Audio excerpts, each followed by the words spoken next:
In the first weeks of November 1443, a series of 5 battles were fought between the armies of the Ottoman Empire and a crusader force led by the legendary Hungarian knight John Hunyadi for control of the city of Nice.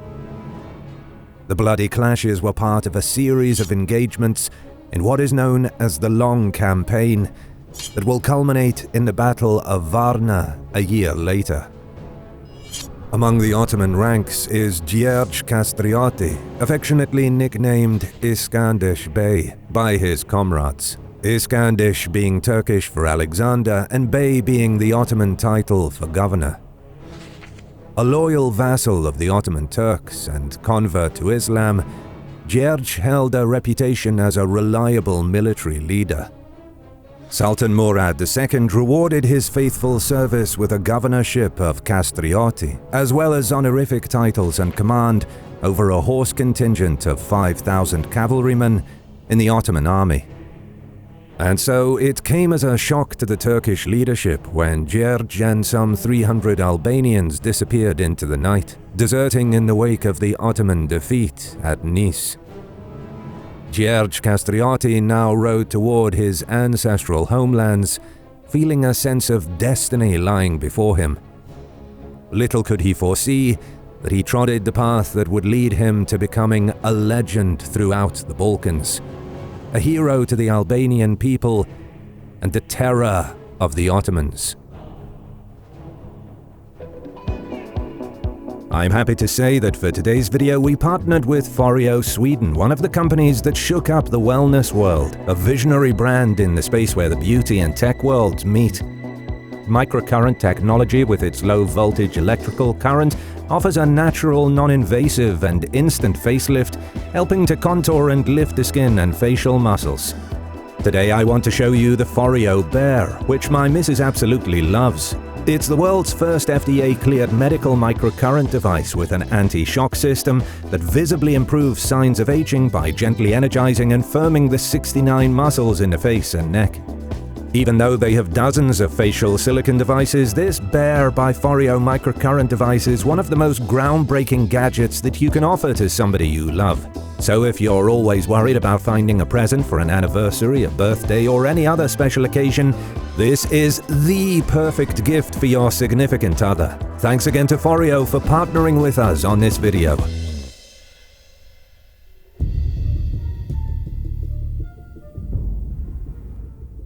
Skanderbeg had a relatively humble and inauspicious background.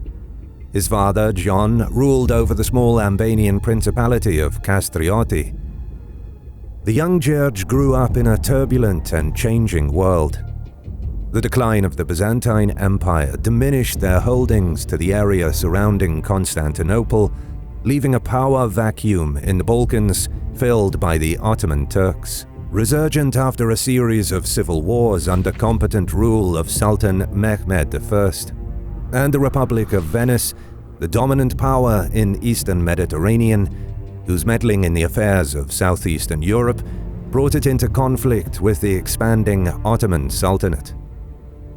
Much like other minor powers in the region, the Christian nobles of Albania played off both sides to maintain control over their own domains.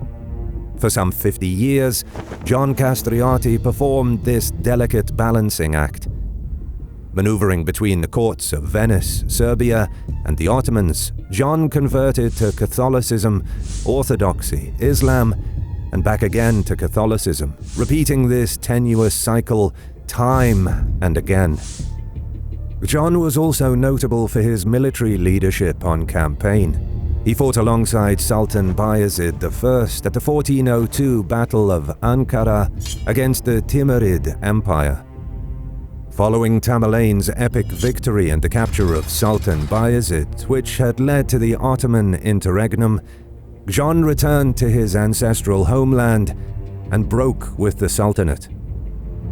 As Bayezid's sons plunged their empire into civil war and anarchy, John expanded his lands by conquest, opportune diplomatic marriages, and strategic alliances with other nobles in the region.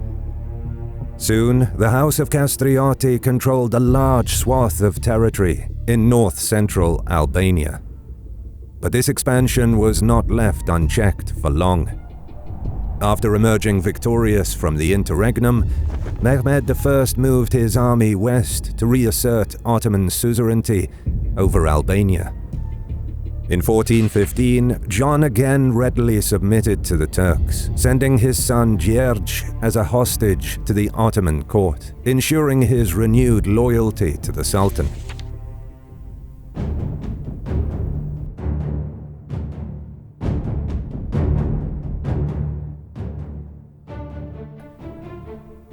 The young Gjergj Kastrioti was converted to Islam and received education in Ottoman military tactics and strategy in the famous Enderun Palace school system, which educated all the empire's nobles and janissary soldiers. While there, he earned the nickname Iskandish Bey, roughly meaning Lord Alexander, or simply Skanderbeg in the west. He returned briefly to his homeland in 1420, but in 1423, Sultan Murad II launched another military campaign to reassert Ottoman authority over the recalcitrant Albanian lords. Once again, John sent his son to Edirne as a hostage. From then on, Skanderbeg would serve the Ottoman Empire loyally, taking part in the conquest of neighboring Christian states. However, trouble was brewing anew in Albania. In 1428, another war broke out between Venice and the Ottoman Empire. Taking advantage of the situation, many Albanian lords, John Kastrioti included, rebelled against their Turkish overlords, aiming to regain lost lands and achieve independence. But despite his father being one of the leaders of the revolt, Skanderbeg asserted his loyalty to the Sultan. By 1430, the Venetians were defeated, and their Albanian allies were left to fend for themselves. Murad II now turned his fury on Albania, rapidly crushing the uprisings in the region. Next, the Sultan sought to break the power of the perennially traitorous Albanian nobility.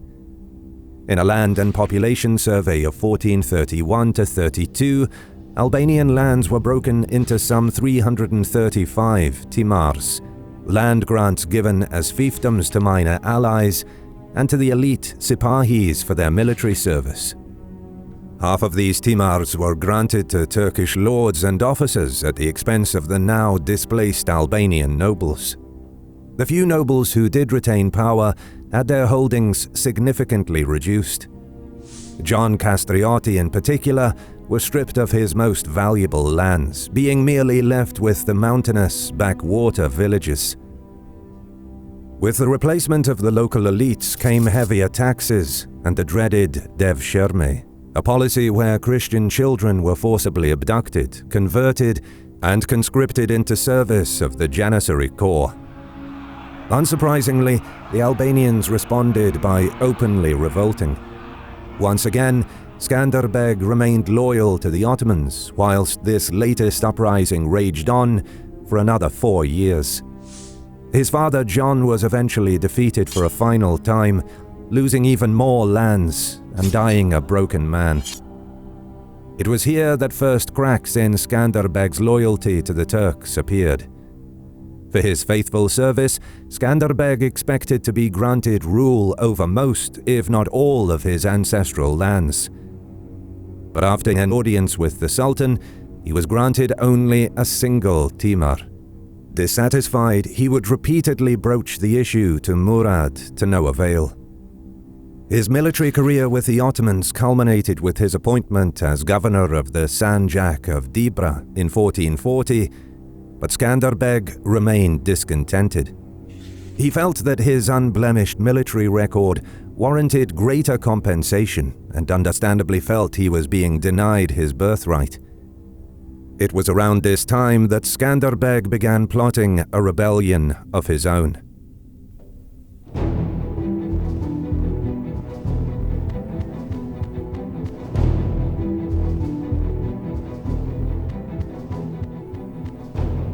Skanderbeg's opportunity came in the form of a large crusading army.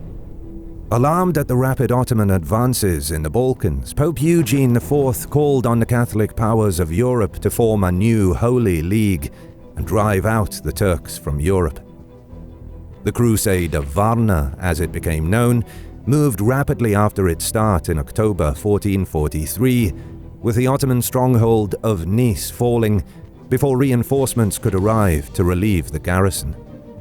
The Turks were caught completely off guard. Murad hurriedly mustered whatever forces were available, including Skanderbeg and his cavalry contingent. The Ottomans rushed into the Balkans to halt the Christian army. Ottoman reinforcements arrived into the region piecemeal, however. Under the leadership of the capable Hungarian knight, John Hunyadi, the Crusaders defeated 3 Ottoman armies before the Sultan ordered a withdrawal deeper into Turkish territory. Amidst the confusion, Skanderbeg defected the Ottoman camp with his 300 Albanian horsemen, but not before forcing one very nervous scribe to forge a letter from the Sultan. Arriving at the city of Kruye on November 28th, he gave the forged letter to the local governor. In it were orders to hand control of the city to Skanderbeg. Thinking he was obeying direct orders from Murad, the governor surrendered the city without a fight. As soon as Ottoman forces were out of sight, Skanderbeg announced his rebellious intentions to the gathered public. He promptly converted back to Christianity and moved to secure the surrounding territory, capturing many neighboring castles and villages. Skanderbeg then began rallying the disenfranchised Albanian nobility to his banner. Heads of the many aristocratic families answered the call, gathering in the city of Lecce to form what would become known as the League of Lecce, the first unified state in Albanian history. Skanderbeg was proclaimed Chief of the League of the Albanian people and took the title of Lord of Albania. More importantly, however, Skanderbeg managed to raise a force of around 15,000 troops from the gathered elites, and he would soon need it. After rejecting an offer from the Sultan to return as a vassal, a large Ottoman army was sent in 1444 to destroy the upstart and his nascent state. Skanderbeg anticipated their point of entry into his domain and positioned himself in the plain of Torviol, where he hoped to gain a tactical advantage. The relatively narrow plain was flanked on 2 sides by thick but not impassable forest. The plain ended in large sloping hills, while surrounding mountains naturally funneled the approaching Ottomans into this chosen battlefield. Here, Skanderbeg waited on the high ground until the Ottomans took up position on the opposite hill. Ali Pasha, one of the most respected generals of the Ottoman Empire, led his force of 25,000 men and set up camp across from Skanderbeg's Albanians. As night fell, both armies sent out small cavalry detachments to skirmish and harass each other. One group of Turks yelled insults at the Albanian camp, attempting to bait some of the men into a trap, but Skanderbeg wisely prevented his men from leaving. Meanwhile, the mood in the Ottoman camp was celebratory. The troops feasted, expecting an easy victory against the ragtag rebel army next morning. On the other hand, Skanderbeg ordered his men to rest, knowing full well that a long day awaited them. In the hours before dawn on June 29, 1444, the 2 forces began arraying. Skanderbeg's army, totaling 15,000 men, consisted of 8,000 cavalry and 7,000 foot. He placed some 9,000 men in the front line. Utilizing a common Ottoman tactical formation, he divided these into 3 groups within a crescent. This would make it difficult for the Ottomans to surround his men, and in theory draw the enemies inside the formation to be attacked on 3 sides. The left and right flanks had a mix of cavalry and infantry, while Skanderbeg himself led a combination of archers and regular infantry in the center. It appears that the right flank was deliberately weakened in order to lure the Ottomans into concentrating their charge on that side of the battlefield. Lastly, 3,000 men were held in reserve behind the main formation to exploit breakthroughs or to shore up any faltering lines. Ali Pasha, meanwhile, deployed his 25,000-strong host in the standard 3 lines. Irregular Akinji cavalry was in the front, typically deployed as a screen of skirmishers, and they also acted as light cavalry.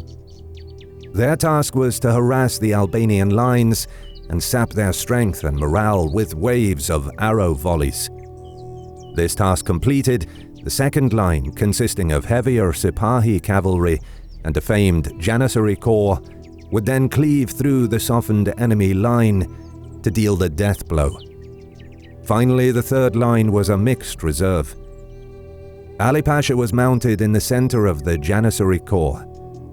Use of artillery is not mentioned in the sources, perhaps because moving the guns through the mountainous terrain would slow down what the Ottomans intended to be a swift campaign. Skanderbeg made the opening move. He led his crescent formation off the high ground down into the flat plain and deliberately placed himself in a disadvantageous position, aiming to lure the overzealous cavalry charge from the Ottomans, as well as to encourage the Ottomans to abandon their high ground positions in turn. Ali Pasha obliged, ordering his Akinji cavalry to charge and pin the Albanians in place, in preparation for a decisive charge from his second line. Akinji horsemen rode at a steady pace, only to be met by a hurl of missile fire from the Albanian archers. Before the Ottoman riders could reach enemy archers, Skanderbeg moved his own cavalry forward to cover their retreat. The Turkish riders proved ineffective in the prolonged skirmish, seemingly running out of arrows. They suddenly wheeled about and hastily retreated to the Ottoman line. Skanderbeg, familiar with the common Ottoman tactic of feigned retreat, shouted at the troops to hold back, preventing them from chasing and falling into a trap. With the Albanians remaining in place, Ali Pasha brought forward the second Ottoman battle line. Dust kicked up, covering the plain, as the elite Janissaries and Sipahi shock cavalry advanced. But as they reached the curved Albanian formation, they struck unevenly, overloading Skanderbeg's right, before the Ottoman center and left could make contact. The full weight of their attack meant to break the enemy, thus losing momentum. Having weakened his right flank to lure in more enemy forces, Skanderbeg needed his men to hold firm long enough to execute his plan. This was easier said than done, as the Albanian right buckled under the shock of the Ottoman charge. For a time, the battle's outcome hung in the balance. But during the previous night, Skanderbeg had some 3,000 cavalry take up position on his right and conceal themselves in the thick forest. Despite the Albanian right flank suffering terribly, Skanderbeg still held back his hidden mounted contingent, to the dismay of his officers who struggled to keep their men from routing. But the Albanian commander understood that striking the Ottomans from the woods on his right would only temporarily stabilize the flank, at the cost of losing all element of surprise. Ali Pasha could then, as a matter of course, counter this move by advancing with the third Ottoman line to win the engagement. Skanderbeg knew not to show his hand yet. The right had to hold. The stubborn Albanians stood their ground, but Ali Pasha could see that their numbers were being ground down. Sensing opportunity for a decisive breakthrough, the Ottoman commander gave the fateful order for his third line of reserves to join the battle, concentrating the weight of the attack on the weakened Albanian right flank. This was the moment Skanderbeg had been waiting for. Once Ali Pasha's men were fully committed and pinned in place, the Albanian general sprung his trap. Horns blazed as his concealed cavalry now rushed to join the fight. Emerging from the woods, they galloped onto the plain. Caught off guard, the Ottoman left shattered.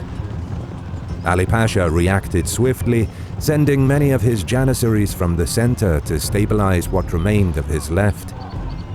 Despite being assaulted on two sides, these elite warriors inflicted heavy casualties on the enemy and successfully stabilized the flank. The last of the Turkish reserves poured into the center, mauling the Albanians opposite them. However, the diversion of janissaries thinned out the center, and the Albanians were able to countercharge and punch through the Ottoman line. Reacting quickly, Skanderbeg dispatched the last of his reserves into the gap that opened up. Unable to reform their line, portions of the Ottoman center routed for fear of being surrounded, and the Albanian left and right wings simultaneously began closing in for the kill. Surrounded on three sides, the janissaries redoubled their efforts to stabilize whatever remained of the Ottoman left and center. But even these elite warriors could not stem the tide. Soon, the Ottoman army was almost completely surrounded, and a mass slaughter ensued. Some managed to flee, but the Ottoman front ranks were entirely annihilated, with only 300 men left standing by the end of the battle. In the chaos and confusion, Ali Pasha managed to break out with what remained of his Janissary Corps. By the end of the day, the Ottoman army had lost between 10 and 22,000 men, with some 2,000 more captured. Albanian losses were between 700 and 4,000. After looting what supplies they could find in the Ottoman camp, Skanderbeg led his men back to Kruja to regroup and refit his men. He knew the Ottomans would be back. Gjergj Kastrioti had come a long way into forging his legacy as Skanderbeg, but challenges to his dream of a unified and independent Albania still lay ahead. If you stayed around this far, thank you for watching. Don't forget to subscribe and leave a comment as a sacrifice to the algorithm. You can also support us on Patreon and get ad-free early access to our videos for as little as $1, or by clicking the thanks button below to leave a one-time tip. As always, we'll see you in the next one.